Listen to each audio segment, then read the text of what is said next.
Welcome to Wrestling with Fitness, a monthly accountability podcast collaboration of the For Frequency's Sake Podcast Network and Shotgun Wrestling Radio.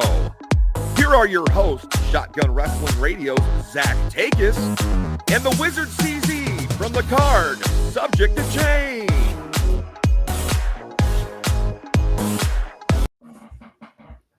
Hello, everybody, and welcome to another episode of Wrestling with Fitness.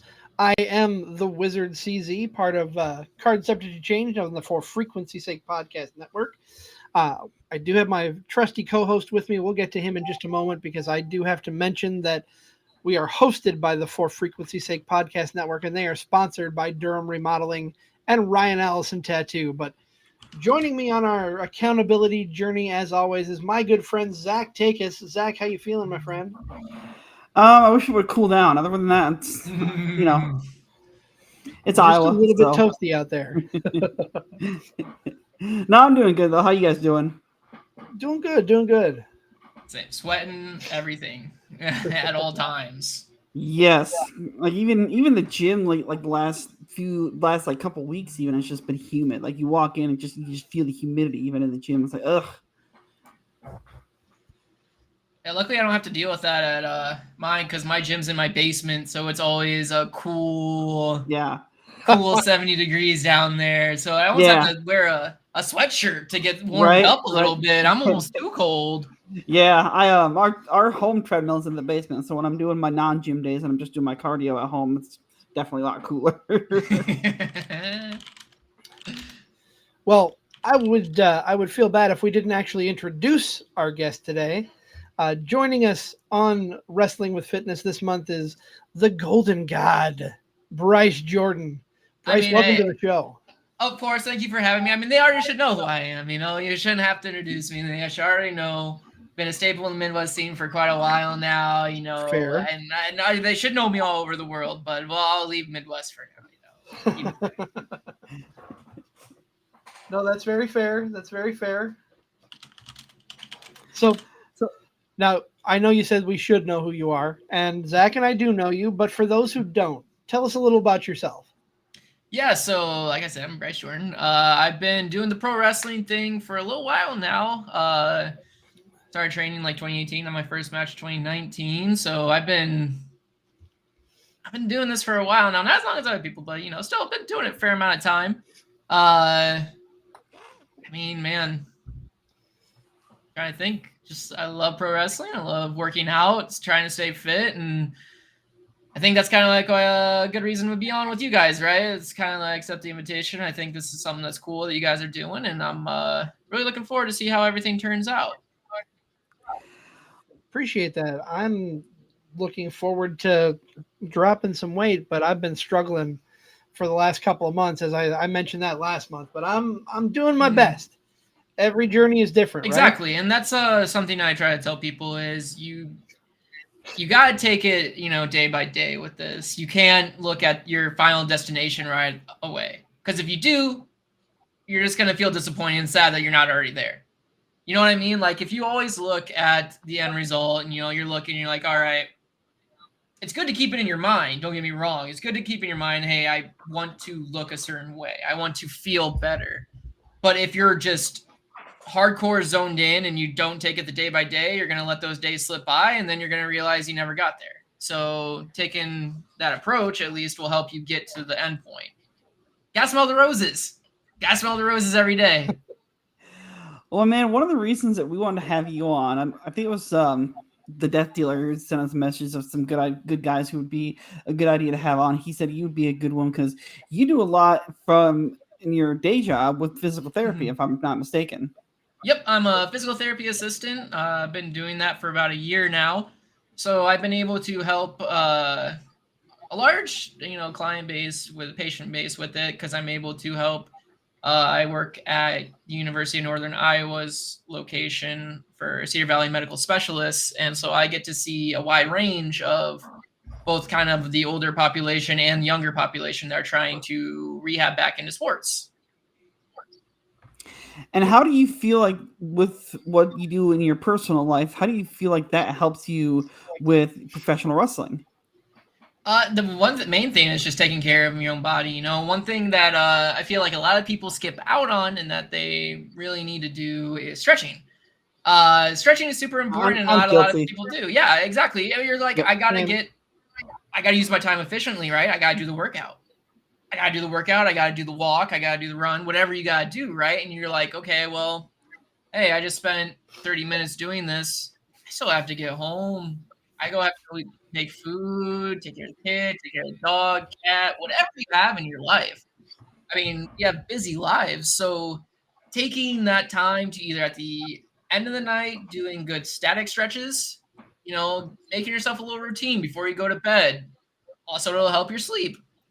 But also important before the workout, good dynamic stretching is very important to make sure you feel loose, prevent injury. It's something that gets skipped along the way because of our busy lives. So with that being said, are there any types of stretches? Because obviously, you know, I've done yoga in the past. I think yoga is a great workout. Is there any types of stretches that you personally enjoy doing? And somebody comes to you and says, "Oh, hey, I got this knee pain." And I know with you wrestlers, probably the biggest thing is probably knees and back, right? Yeah. So when one of those guys comes to you and says, "Hey, I have knees and back pain," what kind of stretches can I do to help alleviate some of this? Yeah, I mean, sometimes it's hard depending on where you're at and what you have at hand. There's a couple of good stretches. I like quads, and knees, and hamstrings. Most of the time, quads, it's a little harder because obviously you have that standing stretch where you just pull your heel towards your butt. I mean, that's kind of the bread and butter, right, of stretching for the quad. That's why I like for quads, I like to roll them out more, like roll it out or take a Theragun and blast them for a little bit. But like hamstring stretches, there are so many good hamstring stretches. And honestly, one of my favorite stretches, and it's super easy. Everyone can do it no matter where you are. All you need is a corner and a floor. Because all you have to do is line up your pelvic region next to the, corner, basically. That's all I really like. You could use a door frame, you know, and anything. And just put your leg up. Just put your leg up on the wall. Let the other leg be straight. Just sit there. Lay there. Scroll your phone for a minute, 2 minutes. It's not a hard stretch. You just find what's going to give a good little pull on the hamstring. Not anything sharp. You want it to be comfortable. But you can just lay there. Just lay there and stretch. It's easy. All right, let me follow that up because I've said this before. I'm at a point where if I get down on the floor, I ain't getting back up. Is there an alternative where you're sitting or standing with that? I would say the alternative for standing is obviously just the bend over. You got to bend over, touch the toes. You can honestly do a little bit of what they would say is a calf stretch, right? And you still get a good pull on the hamstring. Look, yeah, I got a little wireless action going on, so I can kind of see if I can show. So just coming out, right? And then just shooting your hips back. I can feel it all the way down through here, right? So, I mean, it's also just finding ways with your own body to create stretch. And just keep it comfortable. You don't need to push to where it's painful stretching. That's bad. All right? Right. Excuse me. So we go through stretching. Obviously, you want to do that before you go to bed. I love that. Sounds fantastic that it helps with sleep. I'm gonna have to work that into my routine. It lets you feel loose going to bed, right? If you're going to bed, you know, and you're all kind of bunched up, like you're bunched up from your workout or just from the day, right? The fatigue of a day. Being able to unwind before you go to sleep will just improve that. Even if it's just a couple before you go to bed, you're like, just stretch the upper traps a little bit, you know, get kind of a little higher, coming down, just roll it out. It's all important. Well, it's kind of like what Chris Justin kind of said to us last month. He said, I posted the video here this morning about how 90% of Americans think they have bad knees. Well, the reason our we have quote unquote bad knees because we're sitting down all the damn time, especially at our jobs. So yeah. Yes. And I listened to that clip, and he's completely right. And another driver for that is weak hip strength, because of the fact of just sitting through the times, and we're not really having that type of movement in our normal day. You have a glute med and a glute min, and those help keep your knees pressed out and help keep them in better alignment. Because he was talking about how they were collapsing in on people. Studies have shown that weak glute strength has been a driver for like those non-contact ACLs. So when people are, non-contact, they just turn the wrong way, and all of a sudden, boop, there goes the ACL. Ooh. Part of that can be attributed to weak hips.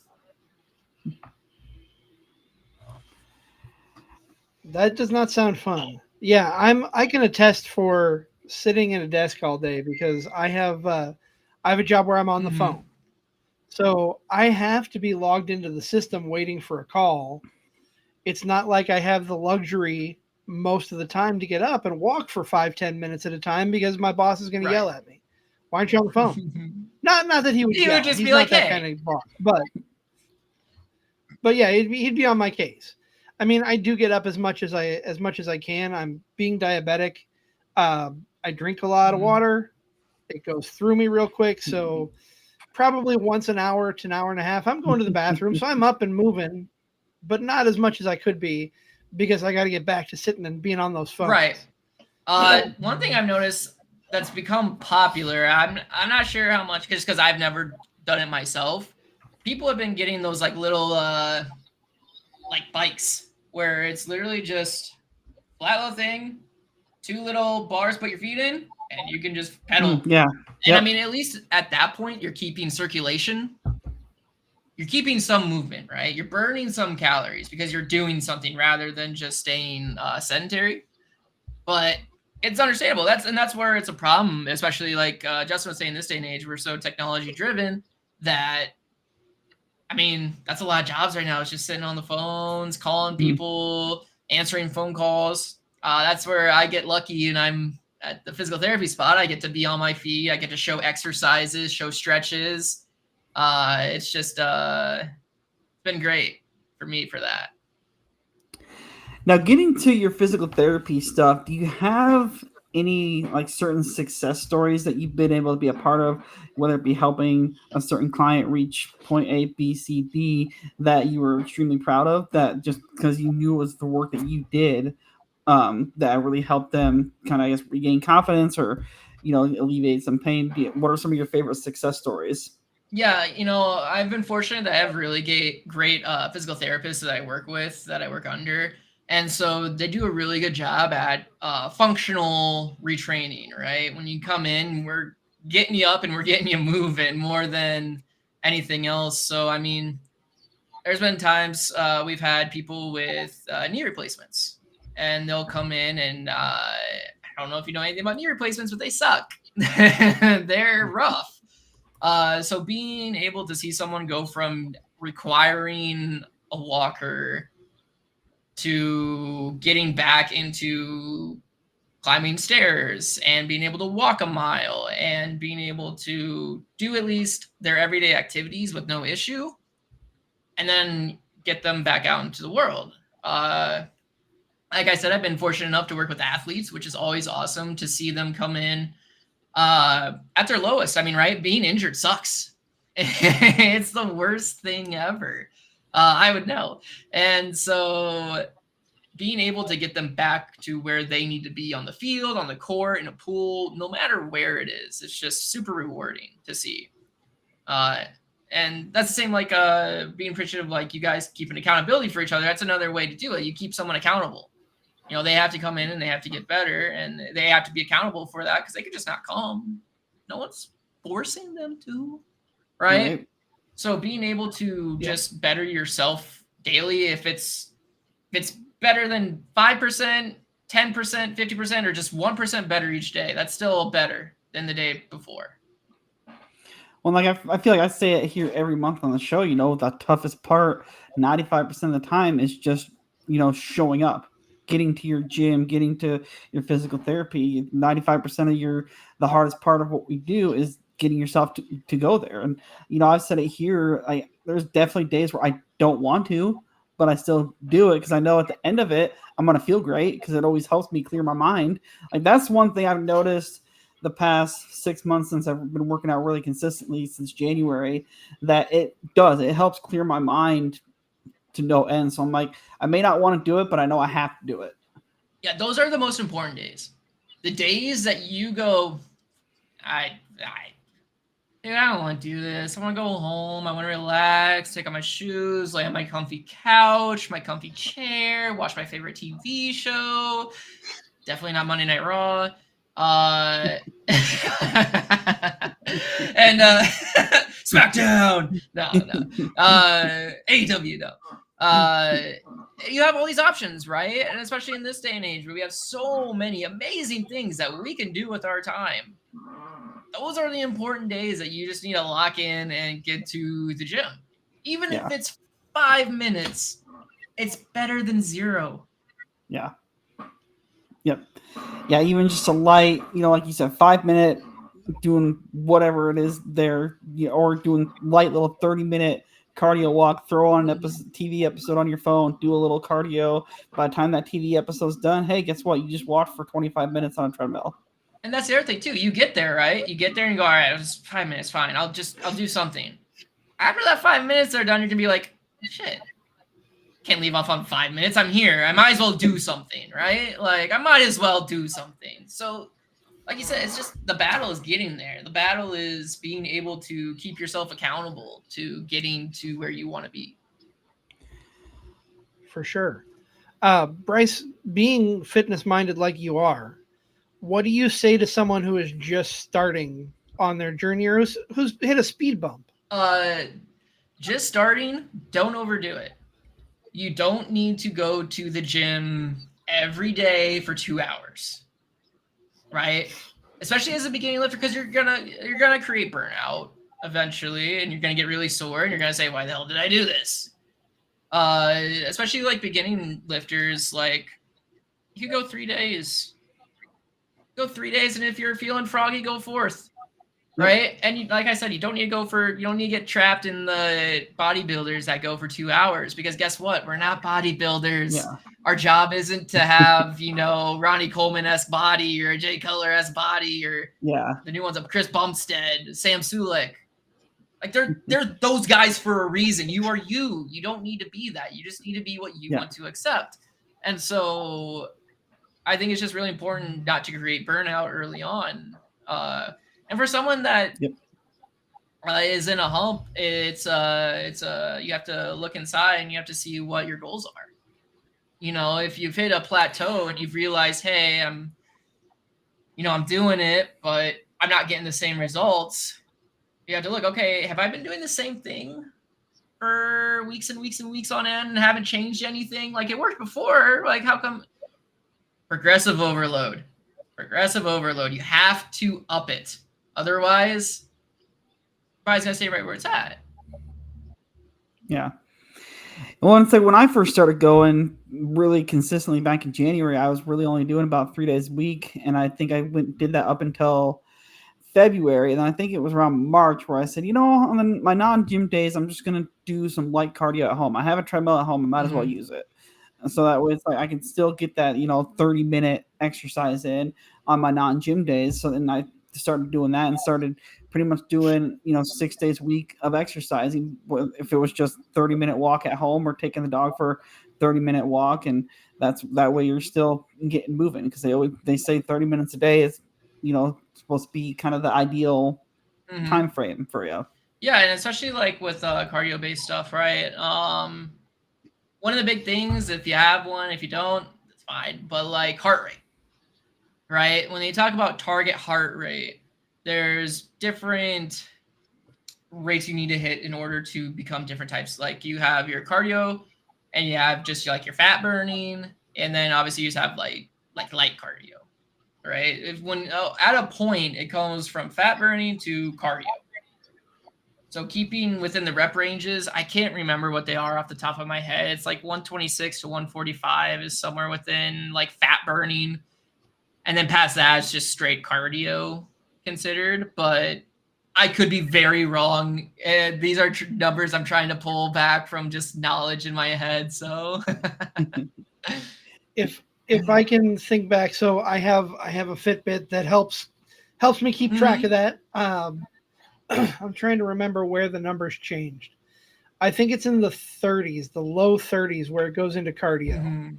So I can get, because 125, 130, that's where I usually am on my walks until about the end, towards the end when I've been out there for a while. Then it gets up into that cardio range for about 5-6 minutes for me, because the walk I take is about 20 minutes or so, give or take.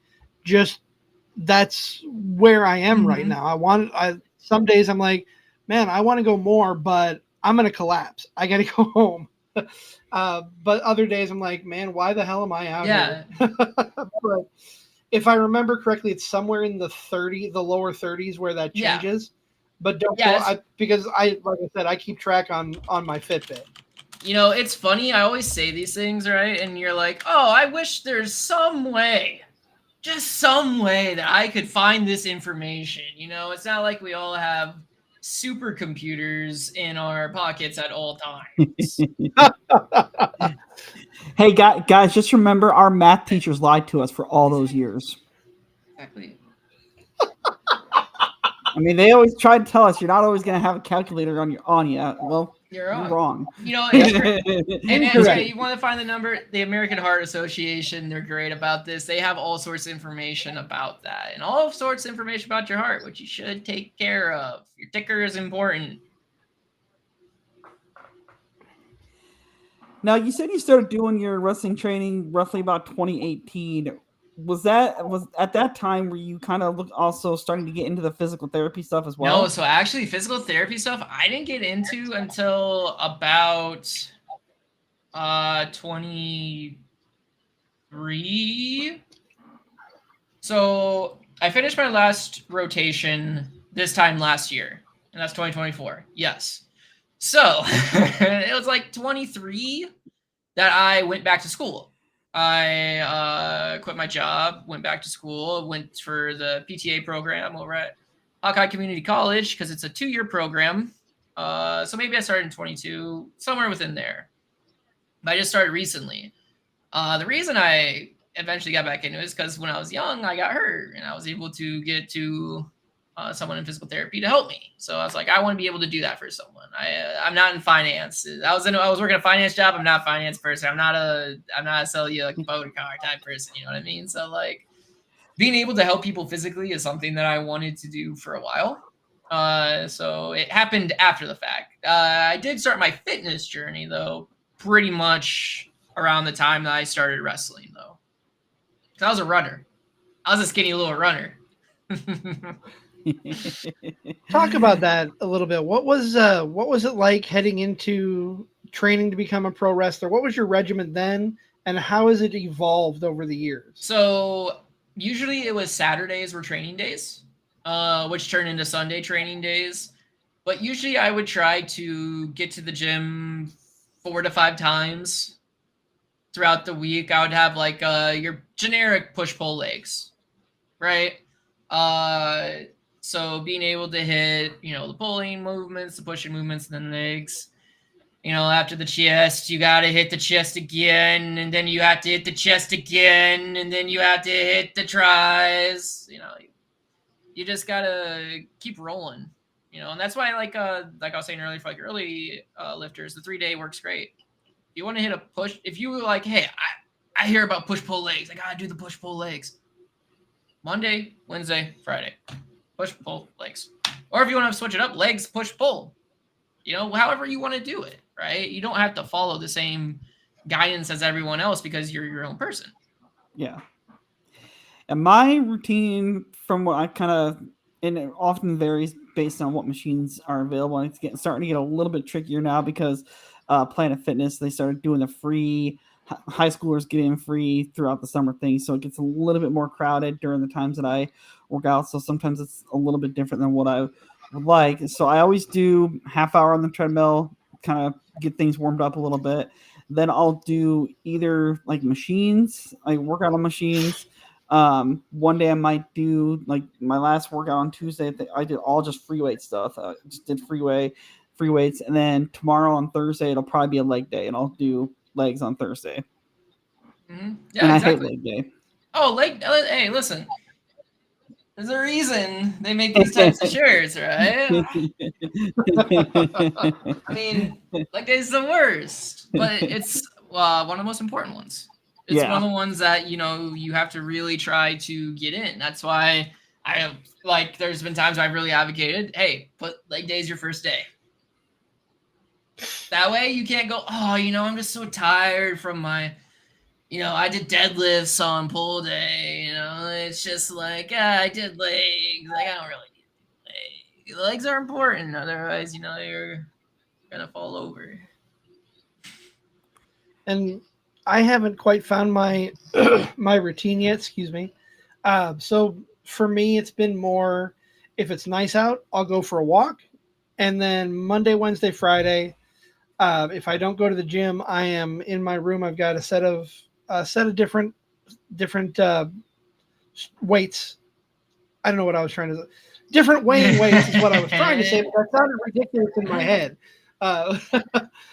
So I've been seeing a personal trainer for a number of months now, just off and on, not as much as I would like. We in fact had to push back this week's session for the third time, whether it's been me or whether it's been her schedule. Just I've been sick, and then I had to work, and now she has something going on this week. So we're trying to work out when that next session is going to be. But she's shown me a lot of great things that for someone my size I can easily do. I'm too big right now to get on the machines at the Y. So I can't get on the treadmill. I can't get on anything that would specifically focus on like my legs or what have you. I'm getting there, but for me, it's either I'm walking or I'm doing the weights here at home, or I'll even I've been trying to do this more often, but on occasion I'll go to the Y and walk in the water. Just get in the pool and walk for a half hour in the water. Yeah, I mean, aquatic therapy and aquatic movements are great, right? Because it takes out some of that gravity, right? It takes off a little bit of weight. So you're able to move a lot better. If obviously like whatever, height is of the pool, right? But like, besides just walking, I mean, you could do like squats in there. You know what I mean? And I didn't think about that. You can hold on, and even you can hold on to the side. You can hold on to the side, if you need a little bit more support, and do squats in there. You can do heel raises or calf raises. I mean, anything that you can do on land, you can do in the pool. Practice balance. Different bending exercises. Obviously, just don't dunk your head in the water too many times. You might get a little sick, but you can do various movements throughout the water, and depending on like where you're at or what you have, you can buy these different like little floaties that are weighted. So that way you can add progressive overload to it. So like, let's say you want to do some arm movements, put on these like weighted floaties, and then do like lateral raises. I mean, it's just another way to work out, right? That's in the end, you just have to be able to adapt to what your situation is. Right. Now, when it comes to like meal prepping, what's your I guess meal prep routine? It's chicken and beef for lunch, and it's chicken and rice for dinner. Okay. We usually prep it. Luckily, I have an amazing partner in Briar Hale. And she is very kind and does a good amount of meal prep for us both on Sunday. She'll make up the rice, she'll cook the meats, and then you just add in a couple of extra things you like. We add in beans. Good source of protein, good for you. Why not, right? I mean, you could add anything you like. You want some peppers in there, throw some freaking peppers in there. I throw salsa on mine. All right, I need a little bit of taste, because if you just eat straight rice Yeah. and beef, hey, it's not gonna be all Nope. that tasty, you know. So throw a little bit of salsa in there. Give yourself some taste. You can't hate it. 'Cause if you hate it, you're not gonna do it. Yep. Yeah. She's awesome. She cuts up chicken for us into chunks, and then I get to cook. That's my job. I get to cook. Nice. So I'll cook us the chicken. So it's chicken and rice usually at night, and then I'll have beef and rice for lunch, and then I make overnight oats with the protein powder for the mornings because they're easy. I got it like an assembly line. I put 5 of them out, throw in the oats, milk, yogurt, protein powder, shake it up, throw it in the fridge. That's it. Don't have to cook anything. Just boom, boom, boom, boom. All right. Yeah. There's my breakfast for 5 days. Nice. Yeah, I've been following quite a few different people on Instagram who have been who post high protein slow cooker meals. So I've started to do a lot of those high protein slow cooker meals just because I need something different than just your chicken and rice. Because after a while, like you said, that gets a little stale. So I'm like, I need something different. It's like, especially finding out that, hey, they make high protein pasta that you can get that tastes just as good. It's better for you. And that's what a lot of these slow cooker meals, consist of. So I've been doing that. I've been finding some really great breakfast recipes, and it's like, okay, so you can still eat healthy and it can still be really awesome food. Yeah, exactly. We have a sauce we get from Target. It's called Very, Very Teriyaki. Just teriyaki sauce, right? And that's what we add to the chicken each and every time, and with some frozen veggies because they do the same. They're still vegetables. They're just frozen. Cook them up. They're fine. And and that's our suppers usually. I mean, every once in a while, obviously, we'll have like days where we go out, mostly because we have to get margaritas on Wednesdays. It's just a thing, you gotta have a little bit of fun every once in a while. Yeah. But it's super important to stick to where you want to be caloric wise, whether it's you're tracking it via app, you're tracking it by hand. I use an app called Fat Secret, and I'm sure you've heard of the MyFitnessPal app, right? Yeah. Like everyone's heard of that app, right? Yeah. Like I don't know if it has it back now, but it used to have, you could scan the barcode. Yep. For free. Right. You could scan it. Recently when I looked at it, you had to pay for the Pro. Yeah. But the Fat Secret app lets you do the barcode scan for free. So it's easier to keep track of what you're eating throughout the day. So yeah, you gotta stick to the calories. You can't overindulge on the weekends. That's the hardest part. Or the late night binging. Even with alcohol. Alcohol is high in calories. High in calories, high in carbs. I don't think I've had beer since last year's Hall of Fame weekend. So yeah. It's been even longer since I've had any kind of alcoholic drink. Good on you guys. Probably in 7 years. Good on you guys. It's hard. Yeah. Well, like you said, it's just like, it kind of gets down to one of those things like, okay, do I really need it? Because like you said, it's just those empty extra calories that you don't really need. You know what I mean? Yeah, but it's so hard when you're done with the match. Yeah. That was a good match. And that's you know what would go good with that match? Nice cold beer. Well, that's where I'll be too when we're at the Hall of Fame weekend here in a few weeks, and we're all hanging out in the hotel bar. I'll be like, I know I may end up indulging in one or so, but yeah, it's gonna be Hey, might have to work out extra hard that day just to work off those calories. Hey, just save those calories earlier in the week. If you think about your calories on a weekly basis rather than a daily basis, which is harder. Yeah. Because you're looking at a bigger number, right? Let's say your goal is to eat 2,000 calories a day. Okay, that's 14,000 calories in a week.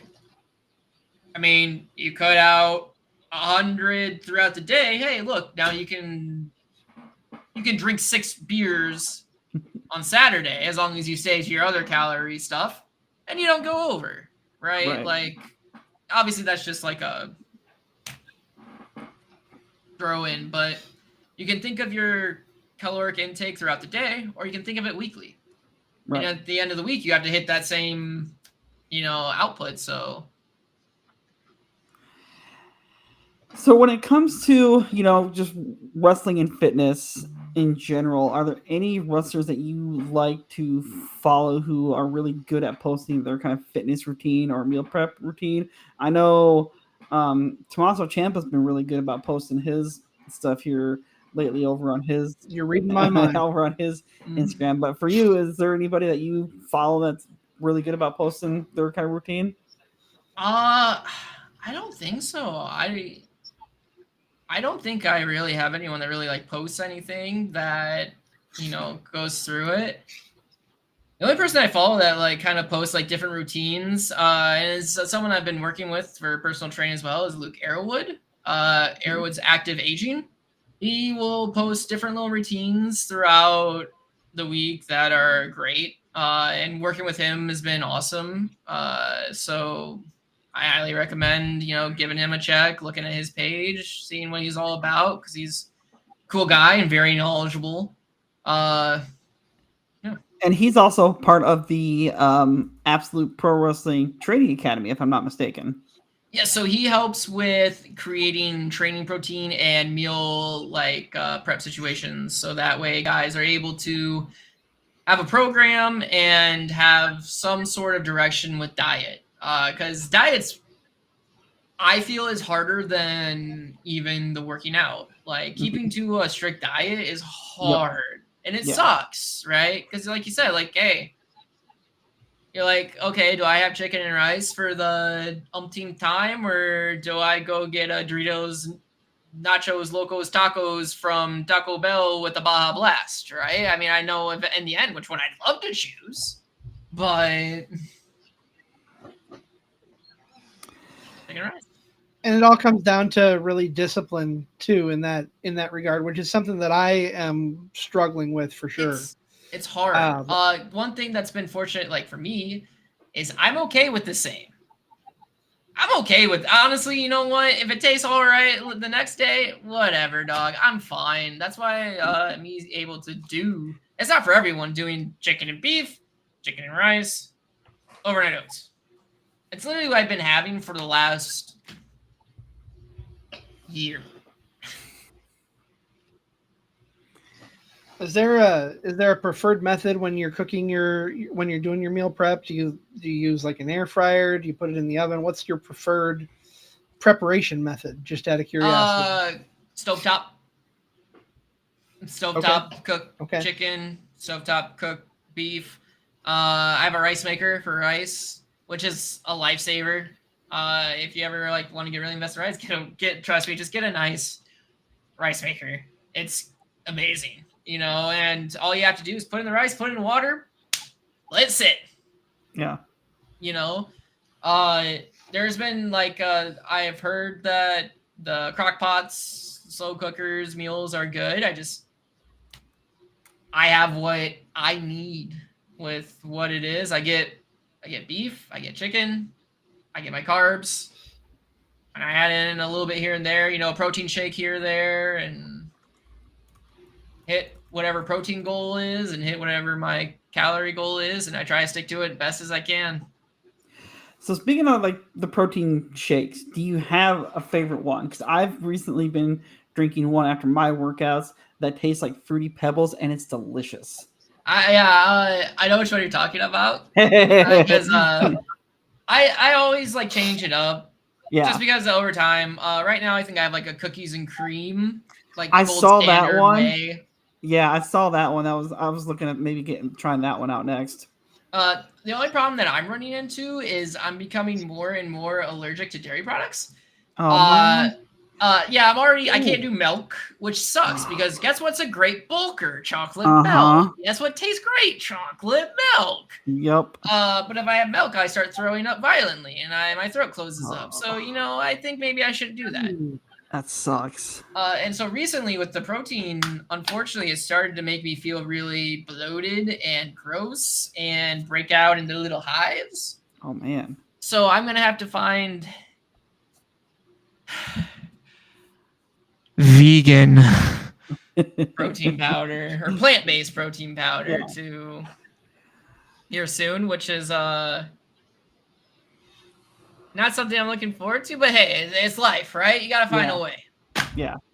And again, I'd be reminiscent because this is Wrestling with Fitness. We got to talk a little bit of wrestling while we're here, Chris. And what are you enjoying right now, Bryce? Because we have so many wrestling options. It's insane. If you would have told me at 12 years old we would have this many wrestling options with this many different ways to watch, I would have been like, you're fucking nuts. Pardon my French. I mean, yeah. I mean, both on the like global scale, higher scale, and on the independent scale, right? Things have just been going crazy. With the introduction of AEW, you have finally that competitor to WWE, which is great. So now you have something for you if you want that, right? Mm-hmm. You want to stay with tried and true WWE, obviously you can stay there. They've been having a good product recently, so it's been nicer to watch. And then if you want your independence, you want to go out and cheer on that guy who, hey, maybe one day this guy gets it, right? Maybe he gets in. I can see him on TV. In Iowa right now, it's insane. Are you kidding me? Like, there's so many promotions that are doing such good work to allow guys a place to go and show off their craft that it's just it's like way different from even when I started just 5, 6, 7 years ago. Yeah. Right? Like when I first started, at least from my memory of what I can remember, and I didn't know everyone at that time. Obviously, you had Impact Pro Wrestling, right? You had 3XW. Yep. They were running SCW. Yep. And I think that was about it when you started. I think that was about it. Yeah, because CW. Yeah, he was. Yeah, he was around then. Yeah, he wasn't running a ton of shows, but yeah, he was around in 2018. And then every once in a while, Revolver would come to town. Yeah.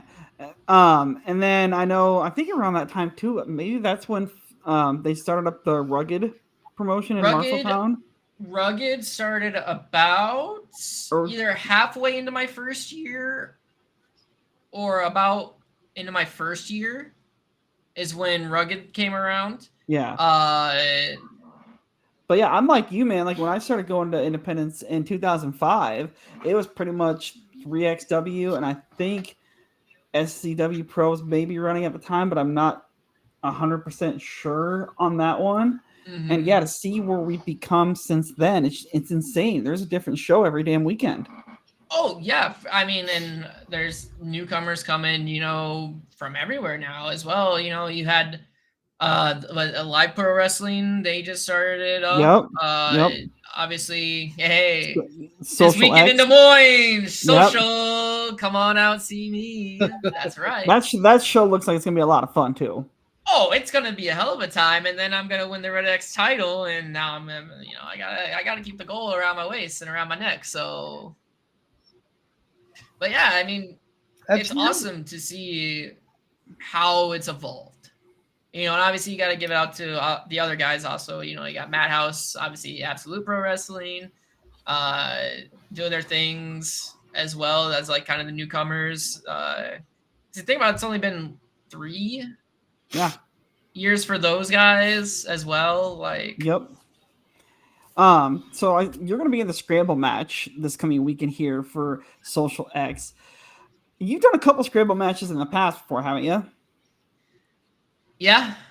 What are your thoughts on Scramble matches? I mean, I don't mind them. I personally kind of feel like they're a little bit overused on the independent scene, just a little bit, because it feels like every other show kind of has a Scramble match. But I mean, what's your take on the Scramble? I see what you're saying, but I raise you this, right? Just because someone else is doing it, does that mean you should? Right. And it's a good. I feel like Scramble matches are a good way to showcase to people what exactly they are going to get in store, right? If we all look at Scramble matches, you kind of look at them as, hey, this is like a talent spotlight. You're going to see these guys, and you're going to see them do a lot of things because, hey, Scramble matches, there's a lot of moving parts. So you never know what's going to freaking happen. Oh yeah, I mean, I've seen some crazy Scramble matches, but for my my personal taste, I've just kind of grown a little meh on them, and that's just my opinion. I don't necessarily dislike them, but I don't necessarily feel like I'm not going to yell at somebody for liking a scramble match or whatever. Exactly. And that's where we were talking about earlier. It's like, hey, you can watch your AEW, you can watch your WWE, right? Yeah. Everyone has their own tastes, and yours isn't wrong, and neither is the other guys. Yeah. But I feel like scrambles are fun. I think there's just such an air of unpredictability throughout the whole time because you really don't know what's going to happen. Obviously, at some point, action is going to come your way because, not that many guys can fit in a ring at one time. So, and like, let's look at the guys that are in this scramble match with you. You got AMB, you got Jackson King, you got ZK47, you got Dominic Zagreus, you got Noah Clover. Like, you want to talk about a group of just young guys in this business in Iowa right now. I mean, holy crap, dude. No, I think I'm the oldest one in there too. I think I am. I've been able to work at least over half those guys, right? I've been able, obviously, to work with Jackson and Zay, and I was able to work with Dominic here recently, and I've never been in the ring with AMB or Noah Clover. But I've seen what those guys can do. I'm not stupid, right? Like, I know they're great. They're super athletic. They do a lot of fun stuff. But here's the thing. They're coming in there with me. And a lot of guys have been trying to make their name off of me to put themselves up here when, I'm sorry, I'm up here. You can't come past that because that's where I am. So either they're going to have to learn the hard way or just lay down for me and let me win. And then we can I'll treat them later. So we know you'll be in the scramble this weekend. Where else in the coming weeks can we find you? I will be the 2nd at CEW, which they just announced was going to be in Delta. Yes, that show's gonna be a lot of fun, dude. I'm looking forward to that one. I've never been to a show in Delta. I will tell you this. I was talking to the boss man earlier today. It does not have air conditioning. So it's gonna. Hey, listen. I was like, August 2nd. Oof. All I'm gonna say is it didn't matter. We were already gonna have all the hot mama sweating in there anyways. So it's nothing new. When he originally told me about it, he told me about it a few weeks ago. I was like, damn, that's gonna be a lot of fun because there's so much history of Iowa pro wrestling in Delta. To see it be brought back to Delta, I think it's going to be a lot of fun for a lot of us who never really went to, shows at the Delta Dome. So that's going to be a lot of fun. Yeah, just bring big fans and bring more fans as well, and change clothes or two. Yeah, I mean, hey. That's why we wear tights, That's why we wear short little trunks. We got to stay cool out here.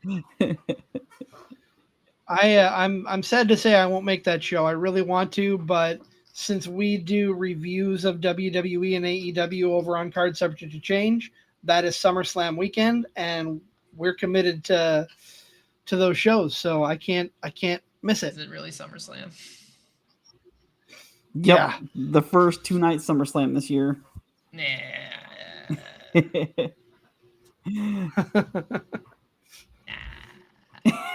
I can tell by WrestleMania gets a pass. WrestleMania gets a pass. Whatever. It's WrestleMania, but we don't need every event to be 2 nights. I think it's beginning to get a little bit of an overkill. I mean, eventually, the Rumble's going to move to 2 nights. That one I understand too, because you can highlight both Rumble matches on a different night. SummerSlam, I didn't really understand. I'm just like, I don't know if that's needed. And isn't Survivor Series 2 nights now too? I was okay. I was gonna say, God, I was wondering on something. I was like, are they just making the old Big Four? Yep. Making them all 2 nights? Like, do we need 2 nights? Yeah. I will make an argument for SummerSlam because I consider that their second biggest show of the year. So I can make an argument. I would agree. Also, at the same time, they've been booking 4 match show pay-per-views. Yeah. Yeah. If you're already doing 4 match shows, what the fuck are you doing anyways then? And me personally, I love the 4-match card because that means we're done by 9 o'clock and I can go to bed. I love that too. But also, you can have indie shows, a good, personally, 7-8 match cards are great, right? give guys enough time. Go from 7 to 9. That way we can all get the ring down, get home, get to the bar, whatever you need. Like I think that's the best. That's what's great about Bayless's shows. I think the last show that we did at the mall, we had the mall torn down by I think 10:45 after the show, and that's everything torn out and taken out. I think we had everything done, and we were getting our envelopes by about 10:45. Yeah, you want to know the best place to be on card? Opener. Opener's the best by far. My favorite spot, number 1. Well, that's because you're setting the tone for the whole show.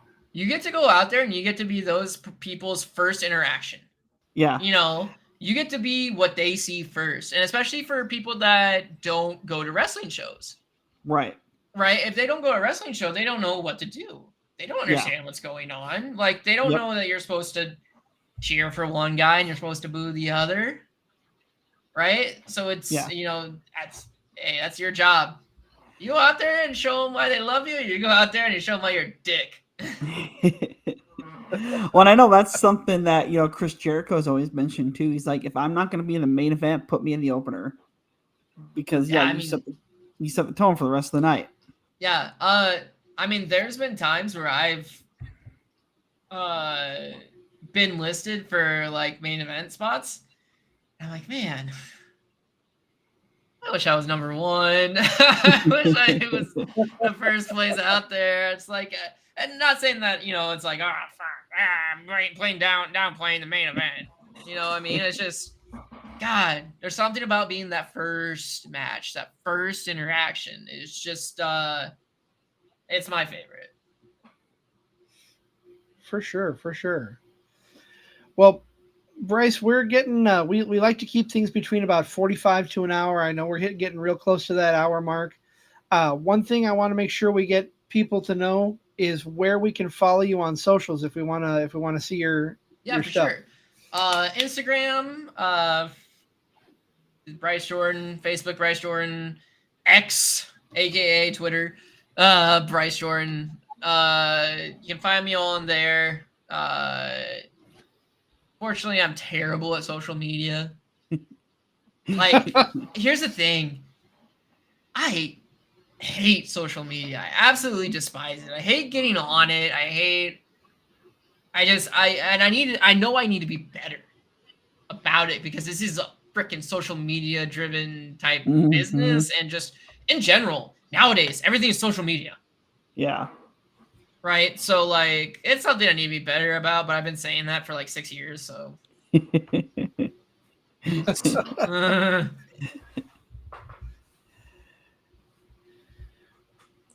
Well, Zach, gentlemen, do you have any final thoughts as we wrap tonight's episode up?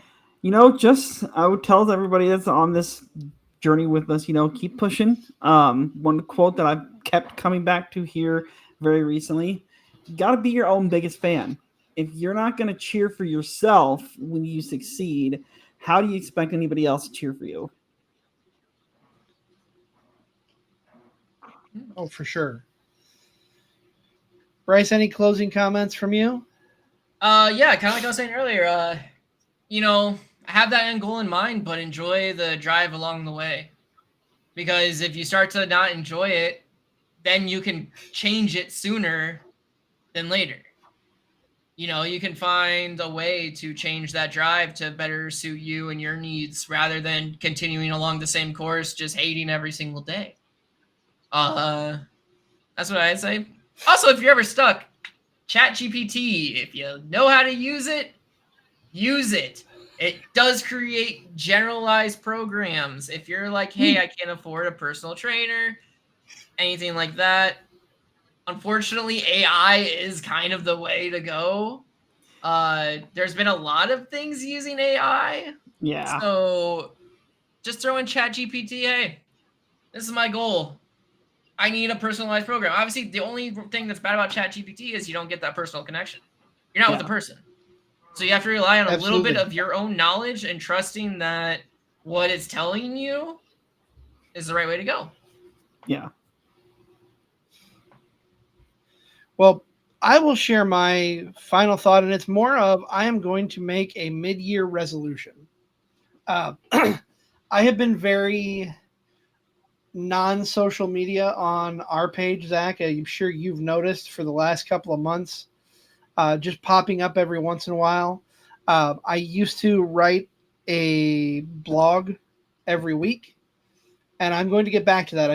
I was told today, you haven't written anything in 2 months, dude. Where the hell are you? And that was one of the ways I was keeping myself accountable. So I'm working on that. I'm going to get back in the habit, and that's where I'm going to leave this episode. But excuse me. That is going to wrap things up for us tonight. So I want to thank Bryce Jordyn for coming on. We appreciate you coming, talking fitness, and we'd love to have you back down the road if you're up for it. And hey, if you don't hit your days, I'm going to come and torture rack you. If you ain't getting your days in, torture racks in the vicinity turn into the torture rack bomb. All right, how you doing? Fair enough.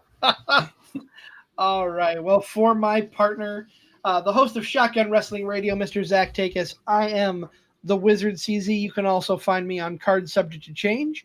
This has been Wrestling with Fitness, and we will see you next month right back here on Facebook and YouTube. So stay tuned and enjoy the rest of your evening.